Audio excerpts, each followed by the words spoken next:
Hey there, OCB Communications. Welcome back to another review, this time of the 1986 film Deadly Friend.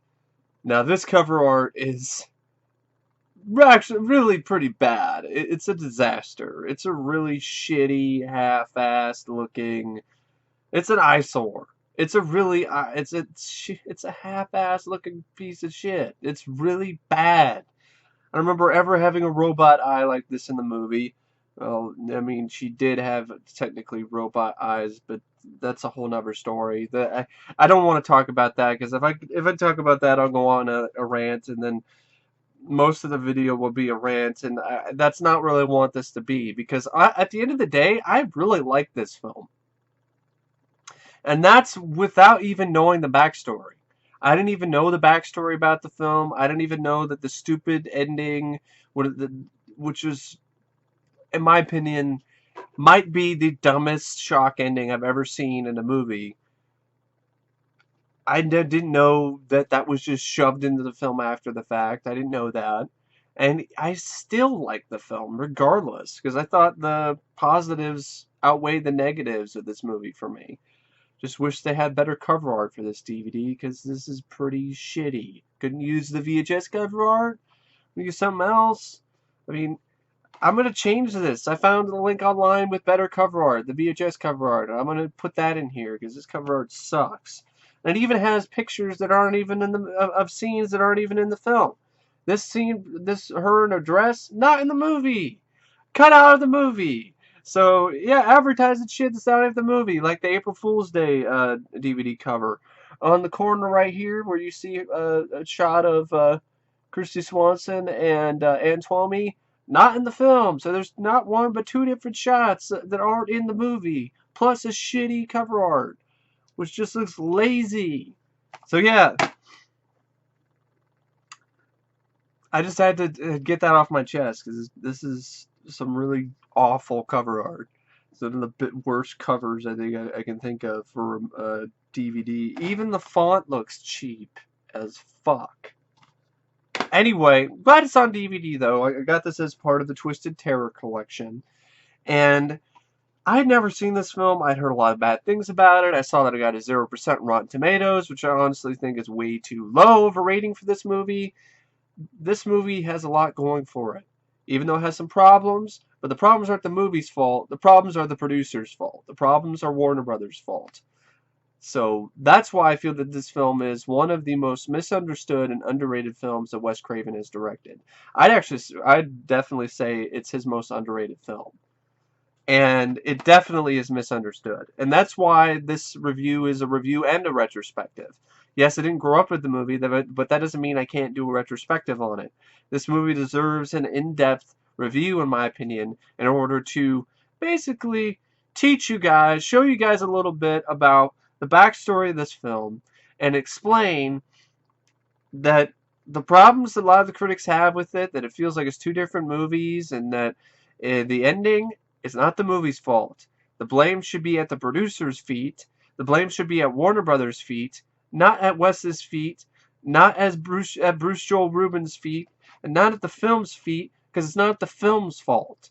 So when it comes to studio meddling, because that's what happened with this movie, the blame should be put at the studio. All your anger, all your problems, all you're saying the movie sucks, all you're saying the movie's one of the worst ever, you're 0%, that should be towards the studio, not the film itself, because the film as it stands was not the film that the director or the writer intended to make in the first place. So anyway, yeah, I'm going to be the guy who's going to be defending Deadly Friend. So let's get started, shall we? Start with the production here. Actually, before I go into the production, I'm going to list off, talk about the cast, a few other cast and crew, so to speak. A few other members of the cast and crew that I definitely want to mention. Of course, the film was directed by Wes Craven.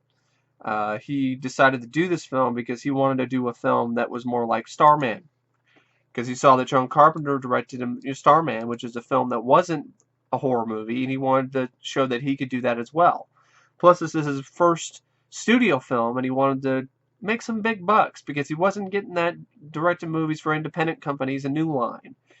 And he also wanted to prove to people that he was a more uh, multifaceted filmmaker. He wanted to prove to people that he wasn't just a horror director.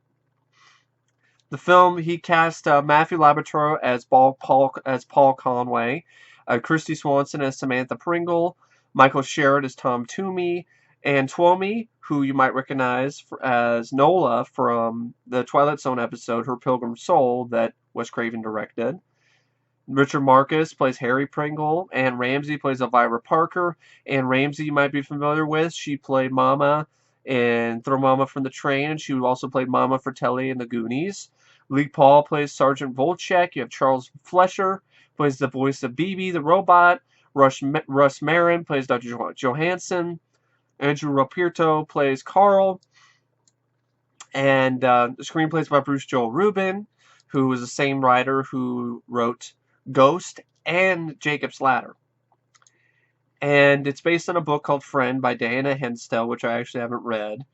And it also features music by Charles Bernstein, the same composer from Nightmare on Elm Street. The music in this is fantastic. It fits the film like a glove. It's both haunting and tragic, but it's also beautiful. And it's tense and scary when it needs to be. It's one of the most underrated scores I can think of from a horror film, and from Charles Bernstein. It's a great score. It's a masterful score. It's a spectacular score. Cinematography by Philip H. Lathrop, who does a solid job with cinematography. Edited by Michael Elliott. This is a solid job editing it, but there are some moments where it feels kind of, well, you'll find out why it feels a little bit rushed in terms of the editing, because it technically was. So that's the cast and crew that I wanted to mention those real quick before I get into the really in-depth backstory. Now we start with the production of the film. Early in the production of Deadly Friend, when the movie was originally going to be a PG-rated sci-fi thriller, Craven wanted to make something that was similar to John Carpenter's 1984 sci-fi film Starman. Also, according to Swanson in a 1987 interview with Fangoria writer Mark Shapiro, Craven suggested that I take a look at the movie Starman because that's what he wanted to do with Deadly Friend, and Deadly Friend was going to be similar in tone to that film. Interestingly enough, John Carpenter directed Starman because he wanted to get away from his reputation as a director of violent films. Just like Wes Craven wanted to make Deadly Friend with a PG rating in mind so he could prove that he could make a film that wasn't simply blood and guts horror. Craven had a hand in selecting Bruce Joel Rubin to write the screenplay for Deadly Friend. Rubin agreed with Craven that the film should have a gentler tone than his other features. Craven couldn't write the script himself because he was directing episodes of The Twilight Zone at the time. The reason why Craven producer Robert M. Sherman hired Rubin as a screenwriter is because they read his at the time unproduced script for Jacob's Ladder. Matthew Laborteaux, who played Paul, said in an interview with Starlog that Craven didn't want to turn Deadly Friend into a horror film. In Laborteaux's words, Wes said that the one thing he didn't want to do was make this a horror movie, because it's one of his first large-budget movies, which isn't from New Line Cinema or Joe Blow Pictures. That gave me a little sense of security, knowing that he wanted to do a nice picture. Wes Craven and Bruce Joel Rubin's original intent for the film was for it to be a science fiction thriller, with the primary focus being on the dark love story between Paul and Samantha, as well as a secondary focus on the adults around them. Craven filmed this version of the film, and Warner Bros. Decided to screen it to a test audience consisting of Wes Craven's fans, which was a mistake. Gorehounds and also metalheads, a few other people. That really wasn't the intended audience that the finished film was supposed to be shown to. The original cut of the film that Wes Craven directed, the one that he wanted, was the PG-rated sci-fi thriller with a dark tragic love story in the center between Paul and Samantha. Think about it, sort of kind of like the movie Frankenhooker, where he brings his girlfriend back to life, but she's not the same, and then it deals with that sort of stuff, but it's not a comedy. So more of a serious take on it. More of a tame sort of Pet Cemetery, so to speak. Dead is better. But it had a heart to it. And then I still see that heart in the finished film, underneath all the blood and guts. But I do have to admit, I am really curious about seeing the original version of the film that Wes made. He set out and made. He shot that film. Then it was screened to this test audience that consisted of Wes Craven fans, and they bemoaned and complained and were all bitching and whining and saying they hated the movie. They hated it. They were like, there's no blood, there's no violence, there's no gore. Like, dude, where's the gore, man? Where's the violence? Where's the dream sequences, dude? Where's the dream sequences? Wes Craven, man, where's the dream sequences? So they're upset because they're Wes Craven fans. They're not, and they're gore hounds, they're horror fans, and they're not really understanding what audience this film is supposed to attract. The original version of the film was supposed to attract the audience members who liked Short Circuit or E.T. or Starman. In fact, Warner Brothers, instead of freaking out and going to ground zero and knee-jerk reaction to one screening of Wes Craven fans who didn't like the film, instead they should have took that with a grain of salt and then screened the finished movie the way that Wes and Bruce Joel Rubin intended the film to be to the audience that they were trying to attract in the first place. The reason why the film was edited, the reason why the film was changed is all Warner Brothers' fault. It has nothing to do with Wes or Bruce Joel Rubin, because they went out and made the film that they wanted to make. Warner Brothers let them make that movie from the beginning, and then they screened it to an audience that wasn't meant to watch that type of film in the first place. You have a bunch of gorehounds, metalheads, and fucking Wes Craven fans who are used to Nightmare on Elm Street and Last House on the Left, and here's this PG-rated, soft in tone drama / sci-fi thriller with a little bit of horror, and of course they're not going to like it. You could have seen that coming a mile away. And then I guess after the fact, Warner Brothers realized that Wes Craven had a fan base, which I'm like, for horror films, which I'm like, have you been living under a rock, Warner Brothers? Nightmare on Elm Street came out 2 years before this. You don't know about a Nightmare on Elm Street? You don't know anything about Wes Craven, that he's more well known as a horror director? Just the amount of incompetence displayed by Warner Brothers when it comes to producing this film is unreal to me. So yeah, they freaked out.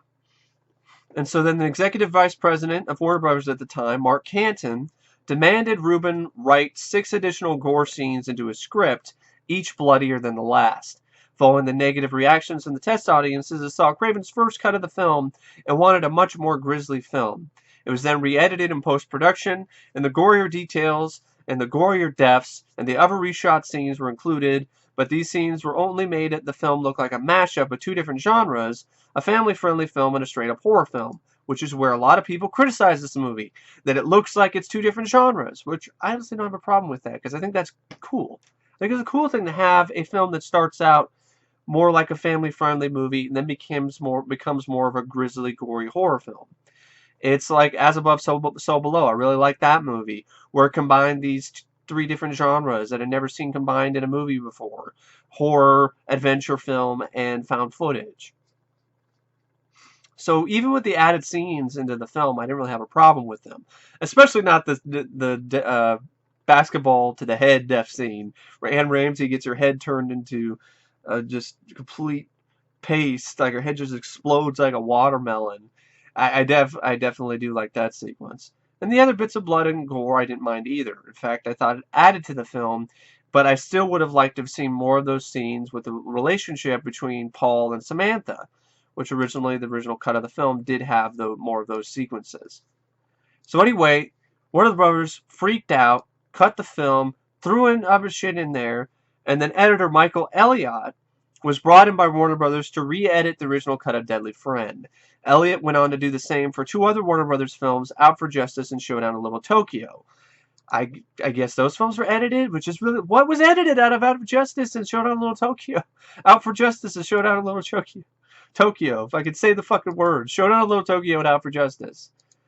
And while new scenes were added, others such as more scenes between Paul and Samantha that would have made the film more of a love story as originally intended were deleted for pacing and length because it was decided the film was to be released as a fast-paced horror film.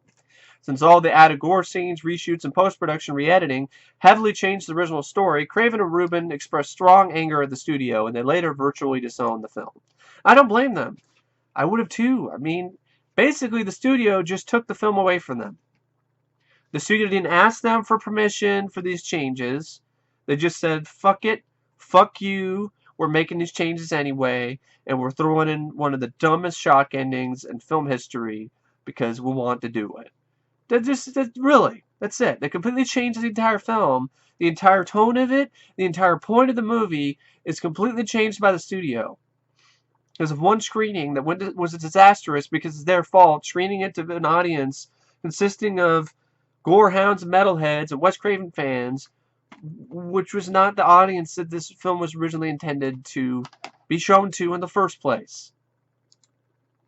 It's just so aggravating to me how this film, even though I like the movie the way it is, it's so aggravating to me that the film that Wes went out and made, that they okayed, was disowned because of one screening and then completely changed.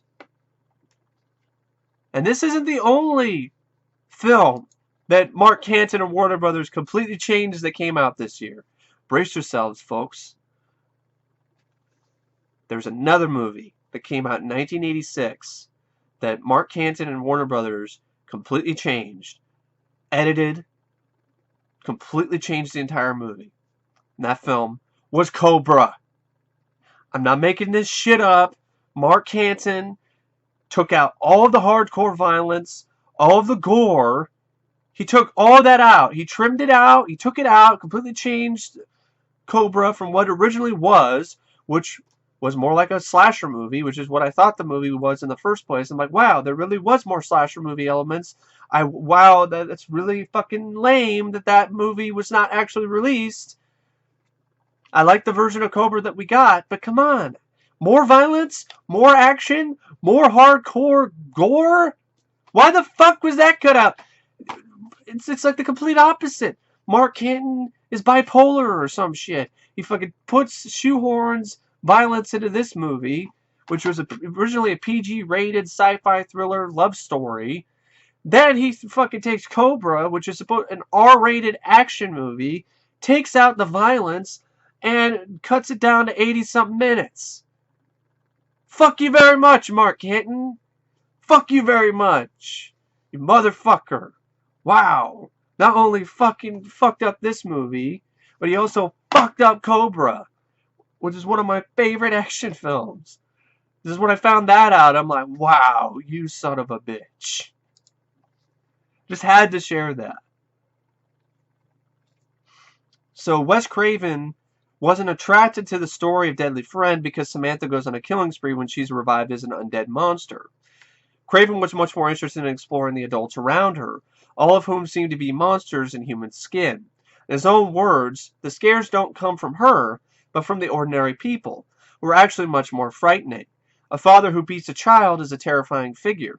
That's the one person you're afraid of in this movie. I agree. I definitely agree with Wes. I still think that's still in the movie, though. That fear of this father. And the idea is along the lines that adults can be horrible without being outside what society says is acceptable. I still think that element is still very present. I still think it's very prevalent in Deadly Friend, because the father, Samantha's father in this, the actor did a fantastic job playing this role, and her father is one of the most despicable and horrifying characters I've seen in a film as of late. I'm saying he's scarier than Freddy Krueger to me. He's scarier than Jason Voorhees. He's scarier than Michael Myers because he's real. This is a real character. This is somebody. This is not far-fetched. There are real fathers out there who abuse their daughters or abuse their sons, and there are also real fathers out there who fucking beat them and then beat them down the fucking stairs or beat them till they're dead, and then lie to the police and just say it was an accident and they fucking get away with it. And that's more terrifying to me than anything else in this movie, is that fucking despicable fucking dickhead of a father who murders his daughter because he won't let her live her life, and he fucking beats her and then knocks her down the stairs and kills her. That got me so emotionally invested. I wanted to get in the screen. If I could jump into the screen and into the movie and fucking beat his ass, I would have done it. Because that's how much that scene and how much that character infuriated me. And that character scares me because it's real. That's some real shit right there. There are real fathers out there who abuse their kids and then sometimes kill them, and it's an accident. In reality, they're just lying through their fucking teeth, and they probably killed other kids before, but they get away with it. Now, there's some that don't get away with it, but there's some that do. And there's some people that should never be parents, and just that's the terrifying concept of people who are parents when they should never be, who don't know how to be parents, and all they know how to do is to treat their kids like a punching bag. So that definitely is something that I think is still pretty strong, and something that really still stands out in this movie, even in the version that was changed by the studio. So in an interview with Fangoria, actress Kristy Swanson, who plays Samantha, she said that she found herself and the other actors caught up in the studio's attempts to strong-arm Craven into making the film more visceral than what was originally intended. During both production and reshoots, changes to the script were being made, title changes were being discussed, and when Craven started the project, it was called Friend, based on the book by Diana Henstel. And when it was changed to artificial intelligence and then the AI, which is funny, I guess, before Steven Spielberg's AI, this film was called AI, before the producers in the studio finally settled on Deadly Friend, and there were many discussions about how violent and bloody the final film would be. All of these issues also caused some problems for the actors. The robot, BB, which looks fantastic in this movie, it looks real, cost over $20,000 to build, which I think was money well spent. Craven used a company called Robotics 21. His eyes were constructed from two 1950s camera lenses, a garage remote control unit, and a radio antenna taken from a Corvette. BB could actually lift 7,500 pounds in weight. The voice of BB was provided by Charles Fleischer, who appeared in Wes Craven's previous film A Nightmare on Elm Street as a doctor, and later provided the voice of Roger Rabbit in Who Framed Roger Rabbit in 1988. For the scene chronicling the transplant of BB's microchip into Samantha's brain, Craven called on the advice of retired neurosurgeon William H. Faith, who had a cameo in the film as a coroner in Sam's hospital room. Craven said that he was very helpful on all the anatomical details.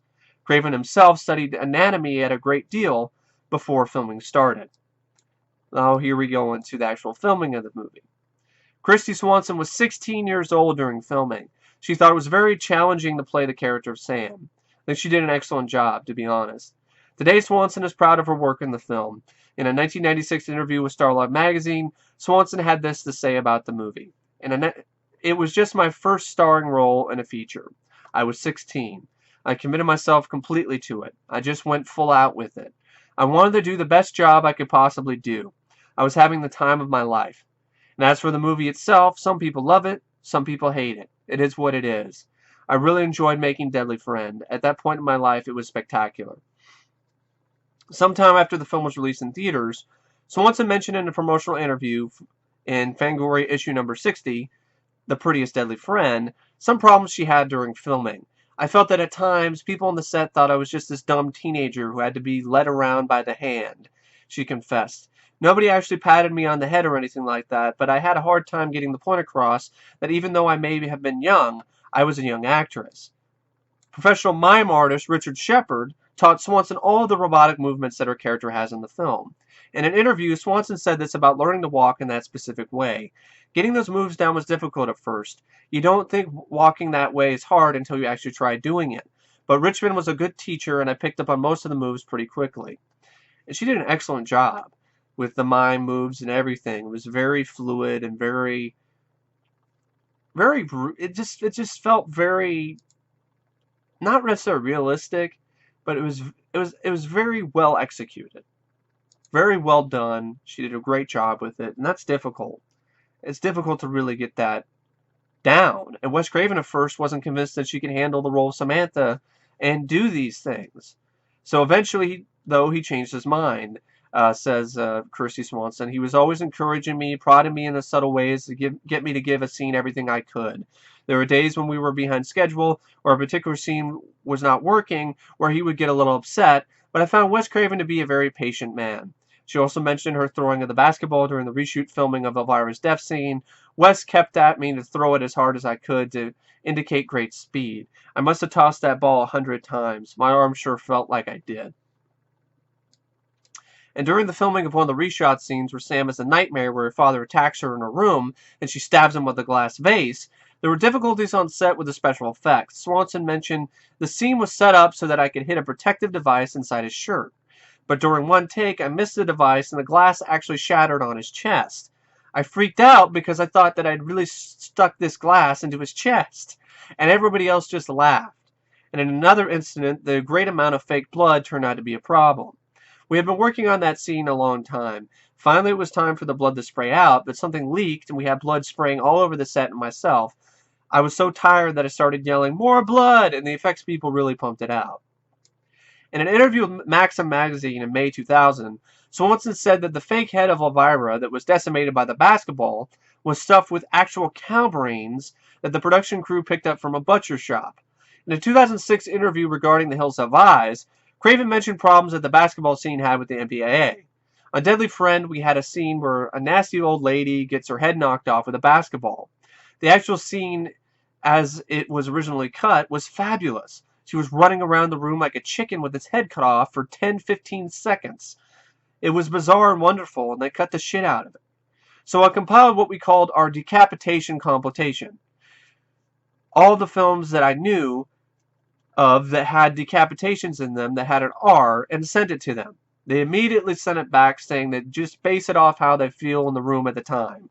And then we had like 8 or 10 films in there like The Omen where the guy gets his head cut off by a sheet of glass and it didn't matter to them. Yeah, because they're the Motion Picture Association of assholes. How fucking ridiculous is that? That base their censorship on, oh, just how they feel at the time? What the fuck? Fuck the MPAA. So that's the filming, and the post-production is even crazier. According to Wes Craven, the film had 20 producers. It's a lot of producers. And each had their own idea of what the film should be like. Although the film has much of Craven's trademark iconography, including nightmare sequences, Craven originally didn't want to film them. But during the reshoots, he was told by the producers to include a few of them. As Craven said, they were mine, but they came in very late. It was after the film was shot, and the producers said, let's put dream sequences in. Wes Craven once said this about the reasons why reshoots and adding more graphic death scenes into the film were demanded by the studio. We started off doing a picture that Warner Brothers indicated that they wanted to do. A macabre love story with a twist. About 5 weeks into the shoot, they realized who I was and told me not to be inhibited by what they had told me in the past, in a way I had held back. So, in the last week of shooting, I made up one little nightmare scene and I put it into the film. It was a big hit of the screening. So then they came to me and they said, listen, what we need is more of that stuff. What we're doing is adding to the deaths of a few people, a jump for the beginning, a new closing scene, and 2 nightmares. That's sort of Wes Craven touch. At the same time, while shooting the film and having problems with the studio forced reshoots, Craven and his ex-wife Mimi were going through a divorce, and he even faced a major lawsuit in court with a person who claimed not only to have written A Nightmare on Elm Street, even though Craven himself wrote that film and no one else did, but that Craven stole the story.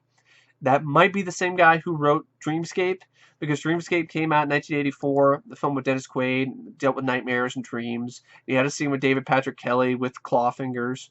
So I don't know if that's for sure, but I know there was a lawsuit that went on at the same time when it came to the guy who wrote Dreamscape. And on top of all of that, top of this shit Sunday, he was removed from 2 major studio projects, Beetlejuice and Superman 4, The Quest for Peace, both of which were ironically and also distributed by Warner Brothers. So he was involved with Beetlejuice, which I never knew, and Superman 4. Wes Craven, Superman 4, The Quest for Peace. That's Wes Craven and Superman. That doesn't really... Those don't fit together. That's an oxymoron. In a 1990 interview with Fangoria journalist Daniel Schwager, screenwriter Bruce Joel Rubin said this about the ending and why it stayed in the film. That robot coming out of the girl's head belongs solely to Mark Canton. And you don't tell the president of Warner Brothers that his idea stinks. It does. I'm going to tell him right now. He's an ex-president for a good reason. Your idea sucks! It sucks dick! What the fuck were you thinking making an ending where you have a fucking coked up, cracked up, Crow-T robot on fucking meth? What the fuck were you thinking? What was going through your head when you decided to end the movie like that? You fucking asshole. You fucking jerk off. Oh, man. Rubin also said that how at the time people were still blaming him for the ending where Samantha turns into a robot, even though Canton was the one who conceived it. Point the blame at him and the studio. Don't get mad at the film, because it's not the film's fault. That was shit that was shot by Canton and Warner Brothers and shoved into the movie after the fact, without permission from the writer or the director.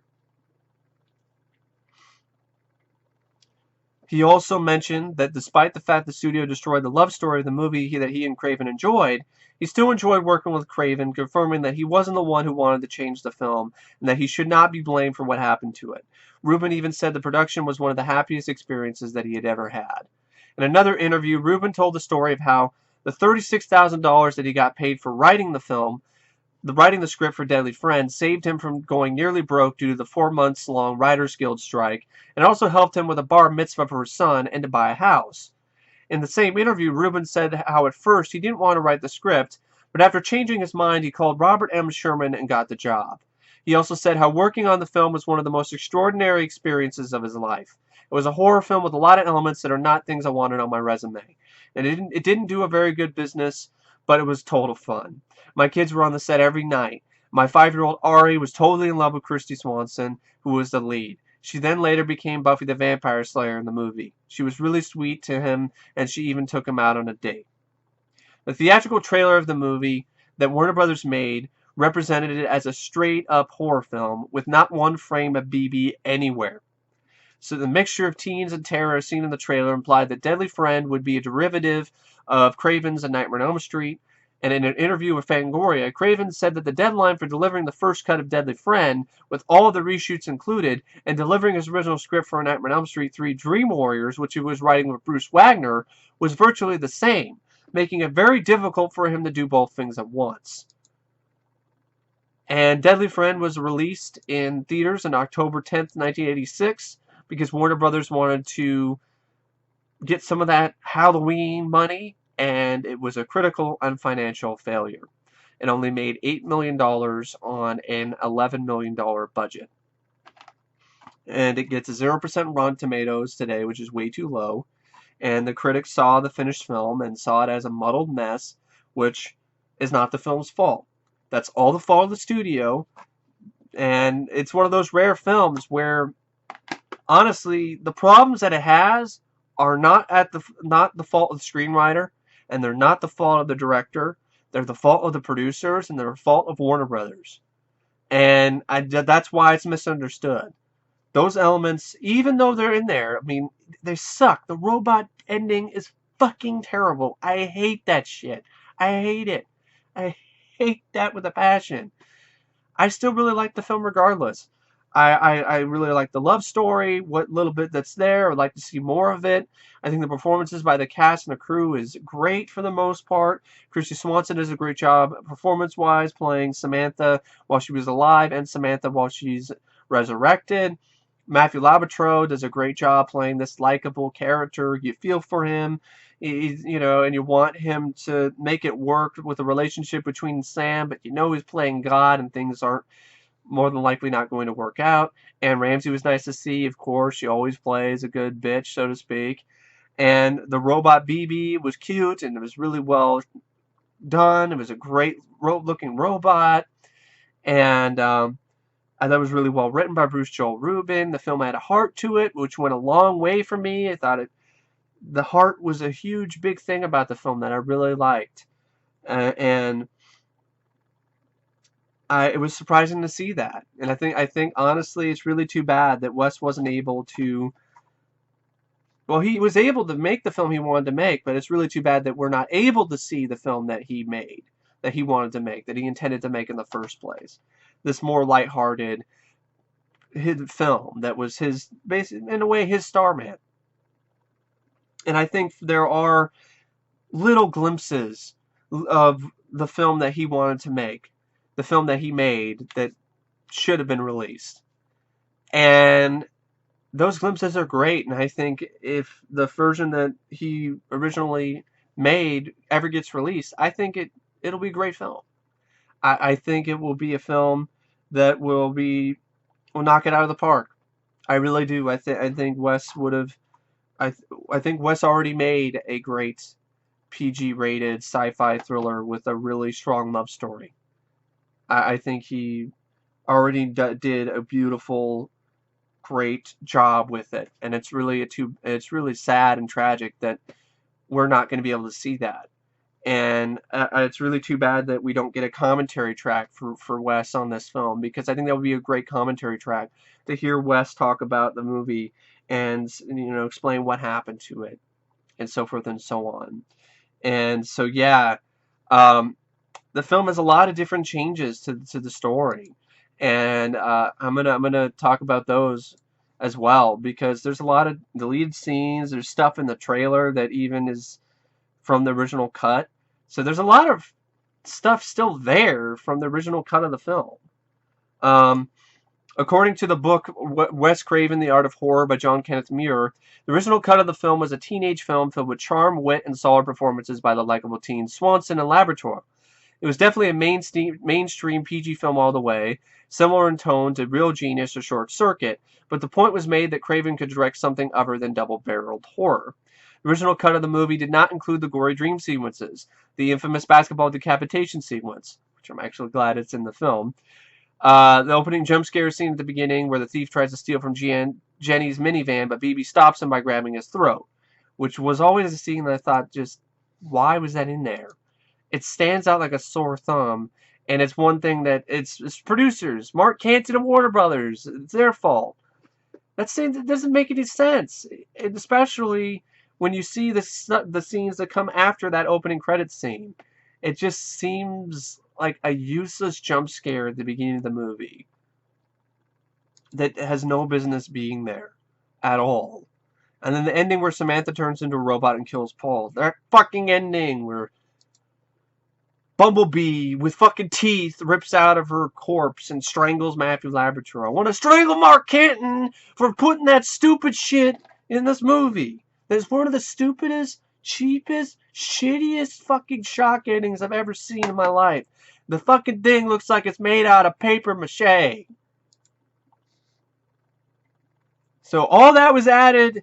All these scenes were added because of script rewrites and demands and reshoots forced by Warner Brothers executives and former Warner Brothers executive vice president Mark Canton and the 20 fucking producers of the movie.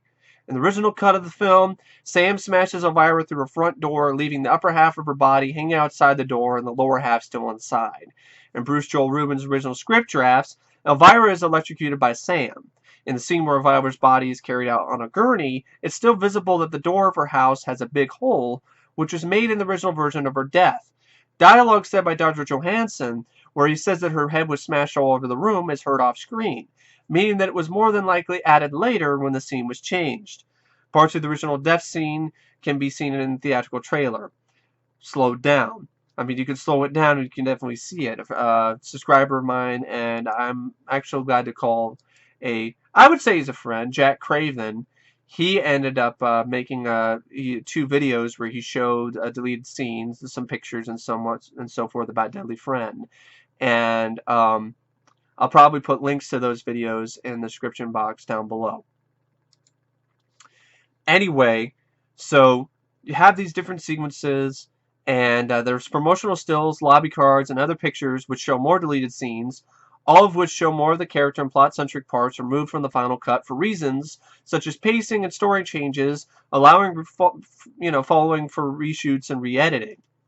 And there's a 2014 article by Joseph Maddrey, Deadly Friend and Autopsy, that goes into more detail regarding the troubled production of the film, which I'm going to put a link down below in the video description box as well for that article, and I really highly recommend you read it. It's a great read, and if you find this backstory about Deadly Friend fascinating, I highly recommend you check out the link in my video description down below for the article, because it's a great article. And yeah. Even if you're not a fan of the film, I still think it's a great read. And due to all the gore scenes that were added into the film, and also because of Craven's bad history with the MPAA, the film was originally given an X rating. It had to be cut and submitted 13 times in order to get an R rating. Most of the cuts were made to the death scenes of Harry and Elvira, and an uncut version was released on DVD by Warner Brothers on September 25th, 2007, as part of the Twisted Terror collection. And this is not uncut, so this is information I'm getting off of Wikipedia, by the way. So yeah, it's not uncut, so that's a bunch of BS. I wish it was. Anyway, I really don't know what else to say about Deadly Friend. I don't really want to go super in depth on the plot synopsis. I really want to leave that up to you to check out the film for yourself. But mainly I'll just give you a rundown of it's mainly what it is. It's a tragic love story at its heart. It deals with this character named Paul, who's a really intelligent, smart young man who is not only working on neuroscience and brain research, but he's also built his own robot that can learn, that has a computer chip that makes it so it can learn and do things on its own and can talk and communicate, and he calls the robot BB.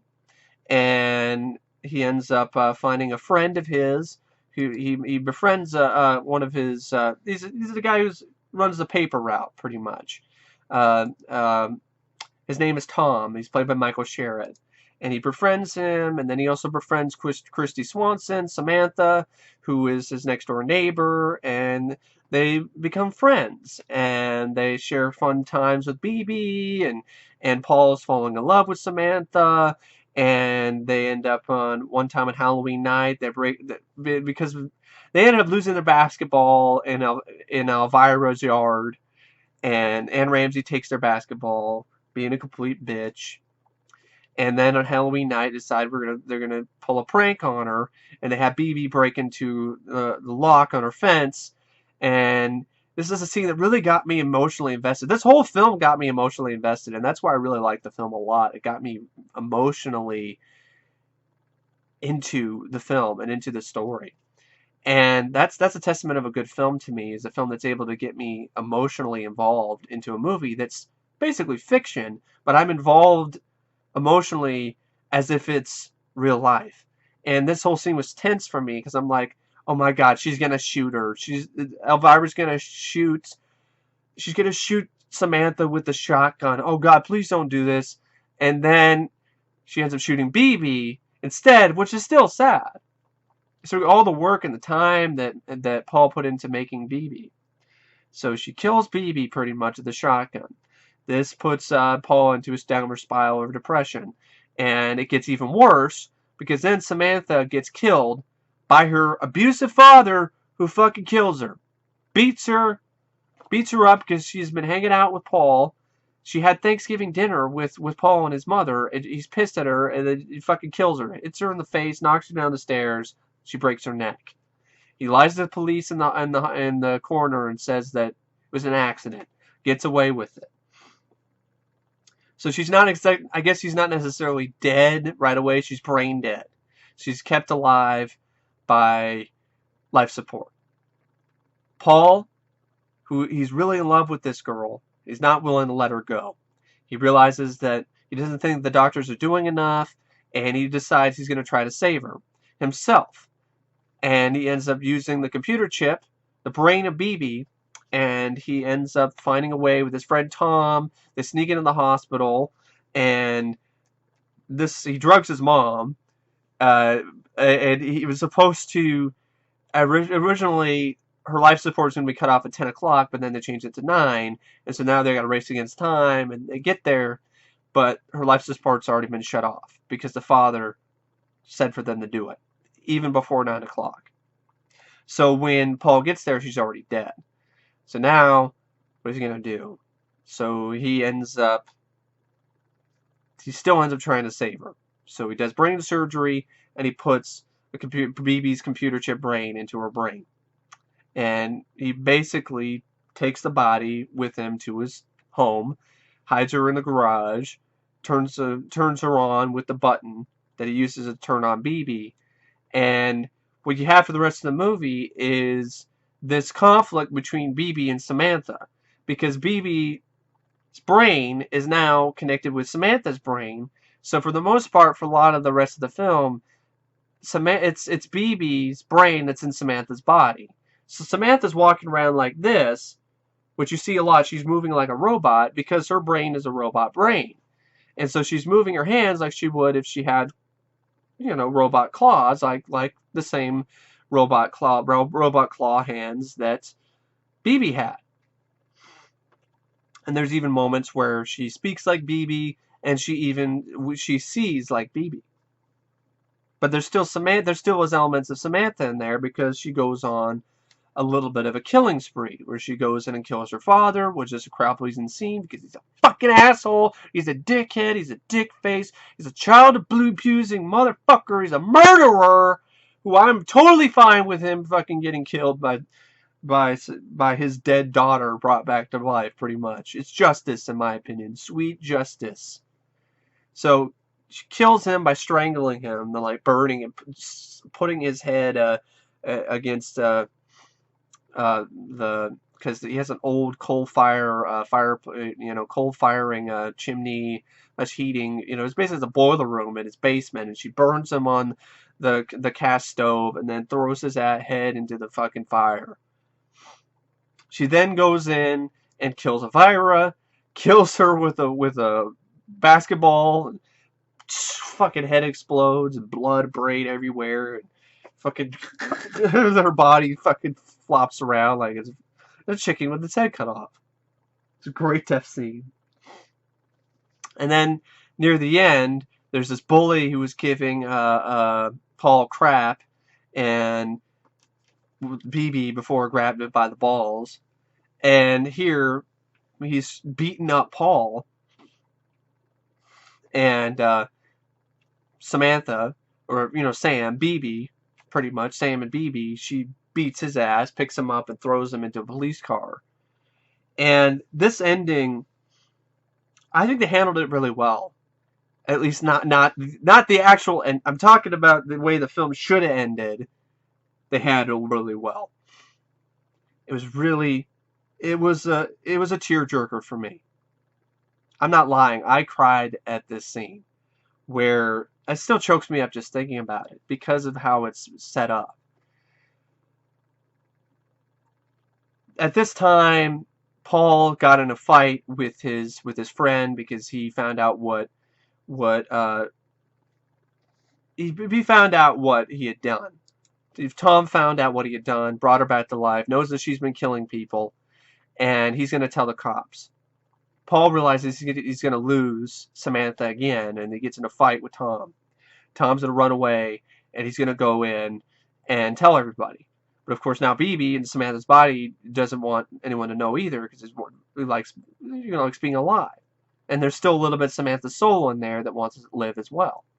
So she ends up attacking Tom, but it's Paul's mom who gets her away from him. And then Paul runs away, and that's where he gets beat up by the bully. Samantha saves him, and then the cops come. And they're like, don't move, Samantha. And then at this moment is when Samantha starts to come back to life. Where now BB, the robot brain, is being overtaken by Samantha's soul and her spirit and her brain. And it's so sad because Paul, he's being held back by the cops. He's going to go after her. And she starts screaming his name. She starts saying, instead of doing BB, with the robot voice, she starts going, Paul! I was like, Samantha! Paul! And then she tries to go after Paul. Tries to run after Paul. And she gets shot by the cops. Gunned down. Shot in the chest. I was just like, oh, man. And Paul cries, and I can't hold it back either. Because think about it, that's so tragic. He lost his love, not once, but twice. He brought her back from the dead, did something nobody ever thought you could possibly do. Yes, there were problems because of the BB interface and everything, but eventually, after a certain amount of time, and just at this moment, Samantha was alive again, only to be killed. Just like that. In just a matter of minutes. Just so sad. And then you have Mark Canton's stupid ending. It's a reshot with a double where you cut to the coroner's office. You cut to the coroner. Samantha's dead. She gets put in the morgue. That's how the movie should end. End credits. That's it. I know it's sad, but that makes sense. Or the ending they originally had, which I heard, where there was a dream sequence where Samantha says goodbye to Paul. I'm like, oh, that would be nice. I'd like to see that ending. No, instead we don't even get, okay, she's dead for good. Don't get that. We don't get the Samantha saying bye to Paul in his dreams. No, what we get is this stupid shit where it makes no sense. Mark Canton pulled it out of his ass because he wanted this ending to shock people. It's shocking, but it's not scary. It's shocking in its stupidity, and it's a complete moronic absurdity where you have Paul goes to get her back, and BB, it's like she turned into a robot. The robot rips through her face and strangles Paul to death. That's the ending. That's your fucking ending. That's its ending that pisses me off. And I'm like, fuck off, Mark Canton, you dumbass. The fucking, with Crow T robot on meth, with fucking sharp teeth, and a fucking paper mache head that looks like that fucking ninja mask from Three Ninjas. Remember that little thing they had set up with the ninja mask with the light up eyes, and they had it on like a stake or something? Like they had like a scarecrow. They had a scarecrow with a ninja mask with light up eyes. That's what it fucking looks like. The one where they kicked it in the balls and the eyes lit up. That's what this stupid fucking robot looks like. Made out of paper mache. It's not scary. It's fucking laughable. It's just terrible. It's absolutely awful in every fucking aspect. And it just, that ending alone hurts the film. And that's not the film's fault. It's the fault of Mark Canton, who gets double fuck you, who gets double my middle fingers up his fucking ass for that shitty fucking ending. What the fuck were you thinking? Slay off the fucking cocaine, for fuck's sake, Mark Canton. Sorry, just had to get that out there. Because that ending is so terrible. I mean, look at that. Look at that fucking stupid thing. That's what it looks like. I'm just trying to get it just, I mean, that right there. This stupid shit. Fucking hell. Holy fuck, man. Oh. Anyway, yeah, that's Deadly Friend. Yeah, I really don't know what to say, except it was rated out of 5 stars. I would give the film 4. Really, I really liked the film a lot, despite the stupid ending and some of the stuff, like some of the dream sequences, I didn't really think fit the film. It didn't really need to be there, but I could, they were all right. The gore didn't bother me. Didn't bog me. I didn't mind it. I liked it. It didn't bother me. I'd be lying if I said it did. There's not one moment where I was like, oh, the tone doesn't work, because it was building up to something. I was fine with that.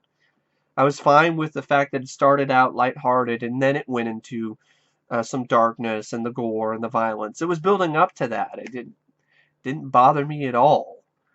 I didn't think it was that disjointed. But I still would have really liked to have seen the film that Wes made. That Wes shot, that Bruce Joel Rubin wrote, the original version of the film that was supposed to be released in the first place. I really would like to see that. And there's an opportunity. Scream Factory has said that they can't do anything unless Warner Brothers lets them do something. Unless Warner Brothers decides, all right, there seems to be enough of demand, so okay, here you go. Kind of like what they did with Nightbreed. So unless there is more of a demand for the original cut of the film or special edition, Scream Factory can't do anything. So Scream Factory is willing to do something with Deadly Friend, but unless Warner Brothers lets them do something, nothing's going to happen.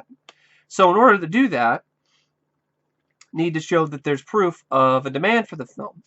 And in the description box down below, I'm going to have a link for a petition. So there's a petition that you can sign that can show Warner Brothers that there's enough of a demand for a special edition for the original cut of Deadly Friend that Wes made, that he set out to make, and finished,